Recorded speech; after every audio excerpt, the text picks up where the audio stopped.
Halo coy, jadi ini day 4 ya. Gua tadi nggak sempet ngerekam pagi-pagi. Karena biasanya gua ngerekam pagi-pagi ya. Nah ini gua tadi pagi tuh sebenarnya ada urusan sedikit lah, ngebenerin motor lebih tepatnya. Cuman tadi berujungnya jadi stuck kan. Jadinya gue istirahat dulu, kebablasan gue siang tidur, bangun sore, habis itu gue makan. Nah ini tuh, aduh nggak bisa ngajam sekarang jam berapa ya. Kalau nggak salah tadi baru azan isya ya, gue anggap lah jam 7-an lah ya, jam 7 malam. Dan ini day 4 diary gue mau ngebahas tentang, mungkin ini cukup agak bersinggungan dengan yang kemarin ya. Dan gue bilang kontroversial ini enggak, tapi ya gini lah, pokoknya gue mau bahas tentang lu diharuskan kalah dalam sebuah kompetisi.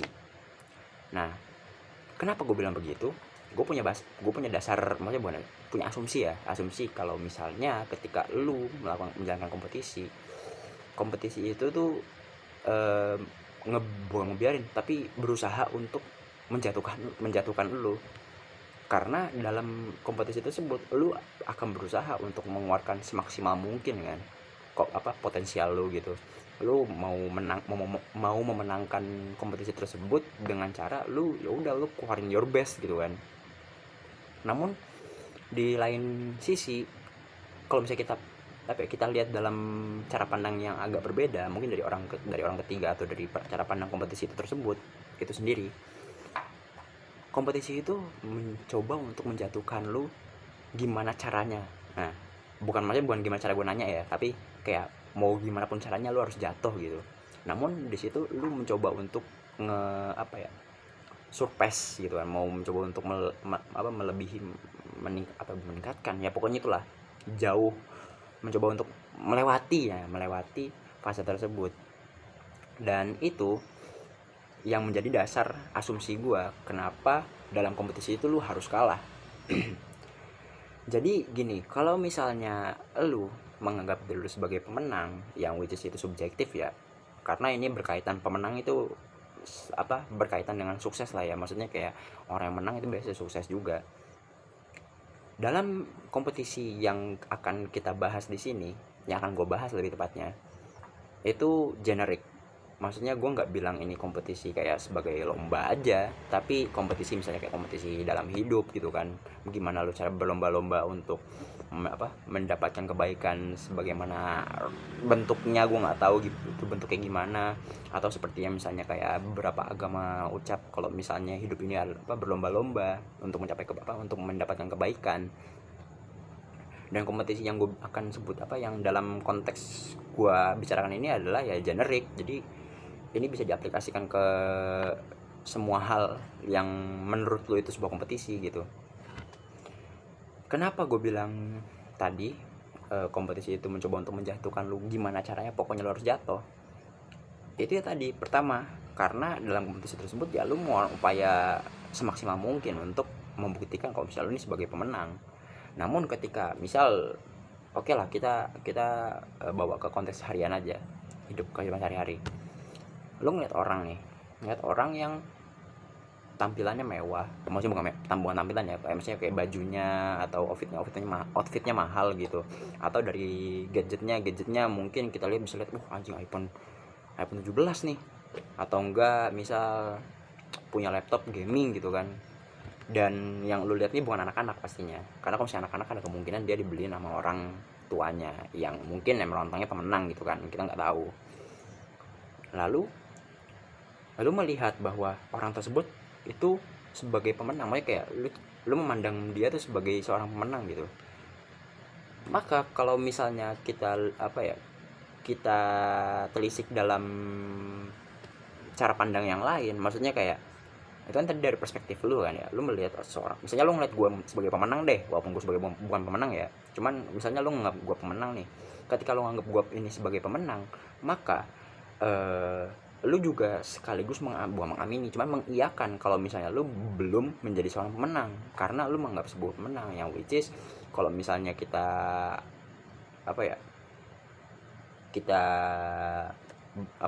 kerucutkan dalam sebuah kompetisi, pemenang itu biasanya satu orang. Dan ini lu ngekerucut dalam kepala lu ngerucuti kompetisi tersebut antara lu dengan dia nih yang lo anggap sebagai pemenang. Dan namun ketika misalnya lu nganggap dia sebagai pemenang, maka dalam kompetisi tersebut itu lu jadi seseorang yang belum menang. Gue nggak mau nyebut lu kalah ya, cuman gue bilang kalau misalnya lu belum menang gitu, lu masih harus ngelakuin beberapa hal yang perlu lu lakuin. Dan biasanya orang-orang yang menang itu punya keunikan masing-masing. Maksudnya lu nggak bisa ngandelin cuman basic skill, atau mungkin karena pengalaman lu ngelakuin hal tersebut udah lama itu bisa menjadi seorang sebagai pemenang gitu. Misal gue ambil contoh dari lomba mewarnai gitu. Lu oke lah, lu punya basic writing kan, basic coloring yang bagus gitu. Maksudnya lu ngerti lah, ini biru biasanya taruh mana, oke, laut warnanya apa, biru, pasir warnanya apa, krem, daun warnanya apa, hijau, dan lain-lain. Lu bisa ngewarnain nggak keluar garis. Dan apakah lu cukup untuk menjadi sebagai pemenang? Gua rasa enggak, karena ketika lu disandingkan dengan orang yang memiliki keunikan dirinya maksudnya, itu lu mau gimana caranya pun kalah. Karena pertama dia punya karakter inilah yang nge-shape apa ya, gue nggak bisa bilang nge-shape karyanya, cuman ketika lu ngelihat hasil warnaannya itu kayak, wah ini punya karakter nih. Gue nggak tahu karakternya apa ya, karena ini masih abstrak kan, gue nggak punya bukti konkretnya. Dan kita asumsikan kalau misalnya si pemenang itu memiliki kemampuan untuk mengetahui color palette-nya setiap landscape gitu kan. Misalnya kita ngomongin pantai gitu kan, dia ngerti kok bisa color palette-nya pantai itu ada warna krem, terus biru tua ya buat laut, atau biru agak mudahan sedikit untuk langit, lalu putih untuk awan, hijau untuk daun, batang kelapa warnanya coklat, dan lain-lain. Mungkin dia ngerti gitu kan. Dan dia ngerti gradientnya, dia ngerti bagaimana lu harus memposisikan bayangan sesuai dari gambar matahari di mana. Misalnya matahari di kiri, berarti nanti bayangannya di kanan. Dia ngerti hal-hal seperti itu yang lu mungkin ya udah, karena lu ngerti ya disuruh gambar, ya lu gambar warnanya, lu warnain aja apa adanya gitu kan, lu tanpa memikirkan kayak bayangan harus ditaruh di mana dan lain-lain. Maka jelas juri pasti akan memilihnya si anak satunya ini, bukan lu. Karena tadi dia punya karakteristik karakteristik yang khusus lah, yang menjadikan dia itu spesial. Dan makanya itu menjadikan pandangan lu tentang dia itu sebagai seorang pemenang. Dan mungkin itu aja sih ya. Dan gue cuma sebenarnya mau ngasih pesan ke diri gue di masa depan, untuk dari diri gue yang di masa lalu, yang itu sekarang, lu nggak selamanya harus menang. Karena banyak orang yang jauh lebih jago, jauh lebih bagus, jauh lebih baik daripada lu, Lim. Dan ya udah, yang lu cuma bisa terima adalah evaluasi. Lu kalau misalnya bingung apa yang gue omongin sekarang, mungkin lu bisa nonton video-video gue sebelumnya yang day 2 atau day 3. Itu ketika gue ngomongin masalah kesalahan itu nggak apa-apa, lu nggak apa-apa melakukan kesalahan. Atau enggak yang di day 3 itu ngomongin masalah lu gue lupa yang ngomongin apa. Oh iya, fase orang-orang itu berbeda-beda. Mungkin lu perlu ngeliat itu, Lim, karena mungkin itu juga cukup penting bagi lu ngelihat untuk membantu lu sadar kalau lu tuh belum ada apa-apa ya dibanding orang lain. Dan inilah dan gua harap